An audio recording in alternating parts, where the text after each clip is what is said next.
Well, thank you very much, Ian. Good morning still to everyone, and thank you all for giving us the opportunity to give you this ever so brief indication of some of the things the IAEA is doing in the field of radioactive waste management, and for giving this excellent opportunity to further discuss in detail how that work could be assessed to make sure it's done in good intelligence and good synergy with work conducted at other international organizations, and of course in particular with the EURAD project, of which we heard a lot of excellent things already today. We very much welcome this opportunity, and it's certainly not the first time that the IAEA and the EC have worked together on specific projects, or tripartite also together with NEA, and we'll hear more of NEA program in a moment. But I think it's an excellent idea that we spend some time at the very beginning to assess in broader terms how we could be efficient for all our respective constituencies and member states working together. So before going ahead, I'd like to acknowledge, my section head, you already heard, Ian, sitting here as co-chair, who's overseeing the waste technology section at IAEA. And my colleague Rebecca, who's in charge of the team taking care of all the pre-disposal work that we do in this section. And my colleague Kate Rowan, who is in charge of all the work relevant to sealed radioactive source management around the world. Myself, I'm in charge of the disposal team. And this is the work, I have to clarify, this is the work conducted within the Nuclear Energy Department. And of course, you're all very, very familiar with all the important work done in the Nuclear Safety Department. I'll get back to that in a moment, but I won't develop this too much detail further on. So the IAEA, you had heard this already on the first day, was established in '57. It currently serves the needs and interests of 171 member states across the world. The staff around 2,500 through the range of disciplines as required for the broad range of applications of nuclear technology. And our overarching scope is to support member states in their needs and interests to accelerate and enlarge the contribution of nuclear technologies to peace and development in their respective countries. And more recently, this was linked to helping them achieve some of their sustainable development goals. And as all countries on this planet use some form of nuclear technologies, all countries on this planet produce some amount of radioactive waste. Now, it's hugely disparate in quantity, in variety, in radiotoxicity, and equally disparate in needs for waste management. So you can see it's a stretch to try to address this broad range of needs. However, we try to do this recognizing that it doesn't matter if you just operate nuclear technologies in a hospital or use of some sources for some industrial purpose, or if you operate a large power plant fleet and some fuel cycle facilities. In the end, the country that generates radioactive waste is responsible to provide for the adequate solutions how to manage it. Adequate meaning it meets all the protection requirements, so safety, security, and if it's relevant, also safeguarded management from the moment the waste is generated to its disposal. That takes many different forms. So the best way to start in giving an indication of the range of things we do, and also giving an indication of where maybe later we could discuss more in depth of where we could have good synergies and potential future cooperation. So good place to start is the inventory, and here the agency has recently developed, in cooperation with the EC, a new spent fuel and rad waste information system. This is an update of a web-based system previously known as NewMDB. So this is SRIS, and it supports member states, gives them the capacity to input their inventory data, and it's associated with another tool, SWIFT, an information tool that then allows to use that information and produce automatically the range of different reports that you have to produce, either to meet an EC waste reporting requirement or to meet a joint convention reporting requirement, or in the case you contribute, also to report to the NEA on your inventory. And so this is being beta tested in a meeting later this month, and we intend to have this fully released by the end of the year. Closely associated with that is the production of a document which provides an overview of the global status, meaning what are the spent fuel and waste inventories around the world, and trends, what is the future waste that we anticipate. This would be an update, so a second iteration, and this project has been done jointly with the EC, with the NEA, also with the World Nuclear Association, and of course with all the member states who have contributed information that is being reflected here in a synthetic manner. And so this provides visibility of what are the overall global responsibilities, what are where there are similar responsibilities given similarities in waste streams, and so on. And a brief mention, everybody's aware of this. All waste management, as all other nuclear technologies, have to be conducted with due attention. It has to be safe. Our colleague Andrew Orell said it in the first afternoon here. That's not a question. So the IAEA Nuclear Safety Department develops a suite of safety standards which provide an internationally agreed framework for the safety of all uses in nuclear, including rad waste and spent fuel management. The IAEA Nuclear Safety also provides a secretariat for the Joint Convention. It also developed the Code of Conduct for Safety and Security for Radioactive Sources. And of course, we have already heard here from the EC, there is a range of EC directives to ensure that nuclear and waste management is done safely. So I have a mosquito flying in front of my nose. It's very disturbing. What can I do? So how does the IAEA provide its services and products? There's many things you know. I think many of you have attended one or the other consultancy meeting or technical meeting. You're aware of the conferences we do, and you know the products are standards or guides or documents reflecting good practices.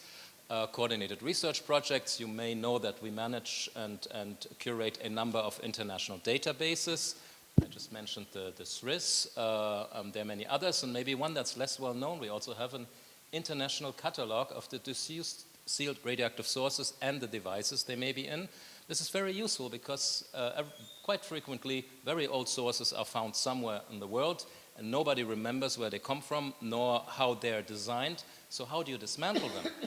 And so that catalog might be the answer because it might have just the record you need to understand how to safely dismantle such a device and such a source. And of course, for most countries that don't work in the nuclear field, the IAEA is known as the nuclear watchdog, and so you know there's a very significant safeguards department ensuring that peaceful uses remain peaceful. So one of the outputs, maybe the more commonly known outputs, is we produce documents. So I illustrate the documents from the Nuclear Energy Department. In the field of pre-disposal, more than 120 publications address various topics and themes and so on have been produced over the past years. And my colleague Rebecca is currently finishing to bring them together into half a dozen so-called pre-disposal handbooks.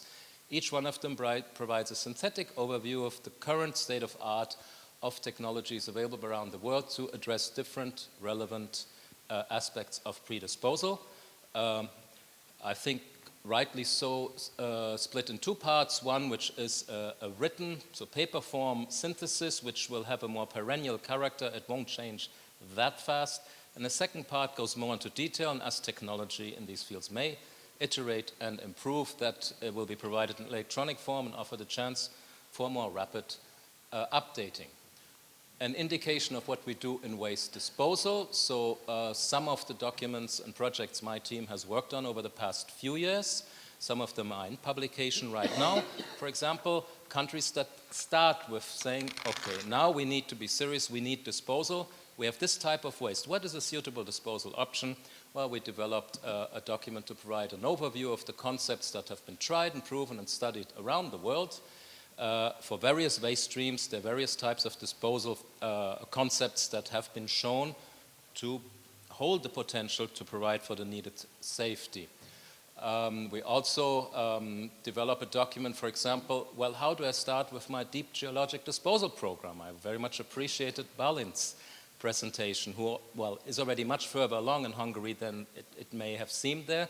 However, this was developed to bring the whole program from inception to end in an overall framework so that we don't repeat some of the early mistakes. Well, Hans taught me that a long time ago. So in Sweden, when we started, we did geoscience. And then later we understood it's not just geoscience, it's geoscience for a purpose. So integrate that in the whole repository science, and early on know what you need to do early on, and later, as you near citing and so on, know what you need to do later. And actually, since I talk about citing, there's another document on how to manage site investigations at the various stages of disposal development. And of course, the associated, well, how much will it cost? There's a cost estimation method that will be published soon, I hope. And yes, we are aware it's not solely a science and technology and safety issue. It's also very much an issue which lives in the society. So we have we're producing a document collecting the available experience with stakeholder engagement surrounding disposal programs. We're further building on this to directly engage with the local communities, mayors, elected officials, and so on, to hear their feedback. How is it to live near a nuclear facility or near a planned future site? And there are other, maybe one more important thing. Most of these provide overarching guidance, let's say collect knowledge of the big picture, if I dare say. They do not go into very much technical detail. But there's one very ambitious project which is nearing its end. We're developing an overview, a compendium of 60 years of R&D conducted in the underground research facilities that have ever been operated around the world. So you can imagine that was ambitious. It's nearing its end, and it's my chance to thank all of those, and many are here in this room, who actively contributed, provided the detailed information from your national URF, and help us make this what I hope will be a very useful reference. And one of the rare references we produce which goes a little bit further into the details of the R&D supporting these programs. Good, so this is one type of things we do to bring together the expertise around the world on good practices. Now we use it also to transfer the knowledge, so build capacities. One tool developed also in cooperation with the EC is a fairly substantial suite of online lectures, e-learning lectures touching on all fields of waste management, decommissioning, and remediation. I was afraid of that. And the other one, you may have been directly or indirectly involved with the IAEA Technical Cooperation Project, which is the main function or tool of the IAEA to transfer knowledge. And irrespective, some of you in the room actually have helped us, for example, go to an expert mission to Mexico to advise how to set up a national waste management organization, or a training course to China to advise, well, how to set up an R&D program for your future URF. Good, so, and as all countries in the world have waste, this TC department has many, many national projects. Here just some hint at some countries to address a range of topics relevant to this, for training, for expert missions, and so on. But we also have interregional projects, meaning they're worldwide, and this one is important because it's been 2 or 3 iterations going to address the global needs and transfer of knowledge to address global needs and disused source management. Arguably some of the higher radiological risks around the world. We have many more source accidents than with anything else, to the best of my knowledge. So there's been a lot of effort invested into improving capacity in that field. Another one, I think important to mention, there are also regional projects. TC breaks down the world in various regions. One is region Europe. We have a TC project planned for the next 4 years, pending its approval later this year, which will touch on all relevant topics to waste management, all types of waste streams, noting that the TC region Europe is not the EU, it goes a bit beyond the EU, but that shouldn't discourage anyone. And if there are similarities between the long list of topics, of courses and missions mentioned or planned in there, with the type of expectation from the EC Waste Directive on what the programs should be able to produce, that was fully intentional. We hope we will support member states meeting their obligations by training and so on. Just some example of what some of these could look at, and I will go over quickly. Before being able to build capacity and transfer knowledge, you have to collect it, either because collectively the global community has good experience, or if there is a new identified need, we can also mobilize a number of countries around a so-called coordinated research project to discuss timely topics, and some of them are known, and these were finished and have produced a resulting document, and I understand they were done in good intelligence with similar EC projects in the past. There are new ones proposed, an arguably complicated waste stream, and here to develop a standardized framework for source borehole disposal. Now, develop a standardized framework, really improve on what has already been done, since many years have already addressed the source management, and produce both material and immaterial documentary support to help member states address their integrated source management. And that's maybe one of the few fields where we did the integrated waste management support from the generation to the end. The other one was through a CRP on managing research reactor spent fuel. And this started when countries realized that the take-back option was no longer an option. Suddenly many countries in the world were left with managing for their own research reactor fuel. And the result was a decision supporting tool, what to do. The elephant in the room was, well, that's all good, but we don't have an adequate disposal solution for just a research reactor spent fuel inventory for all those countries that don't operate power plants. And so we started another project to scope out what could be potential disposal options to provide for the safety of research reactor fuel and similar waste streams, small volume waste streams that cannot safely be disposed of near the surface. This will soon be published, but it definitely needs more in-depth work to provide a more robust supporting science. It's just scoping potential. And there are other support for small inventories. There was a project which produced the synthesis of mobile processing units or modular processing units. Good, we established knowledge. What are the other tools of sharing it? Well, documents, typical knowledge management tool. The other one, we're currently working on a wiki, and the decommissioning has already informed some of that. We're also planning to use it to inform some timely rad waste management state of the art, for example, case studies or so. And I understand networks are now very important also in the context of EURAD. We have operated communities of practice around various fields for some time. Just by way of example, the EURAF network for geologic disposal, which has been, whoops, wrong way,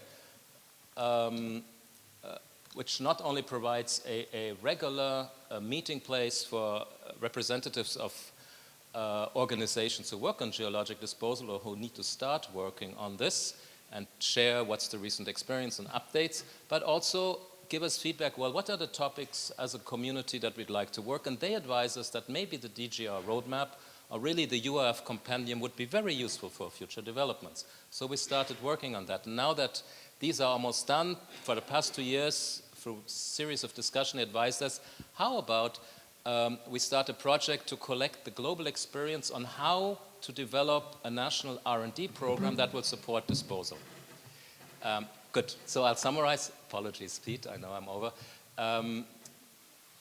More and more we go from individual steps to the need to integrate the national waste management responsibility across all kinds of waste streams.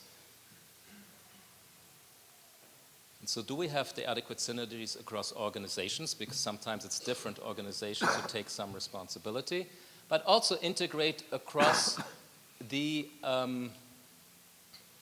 now, of course, this one doesn't work. Now it works. Waste management from its generation, so at the so-called waste producer, through to its various steps to disposal. And I think some improvements and synergies here may still be developed to have a truly integrated, optimized waste management. So in the future, we know so much.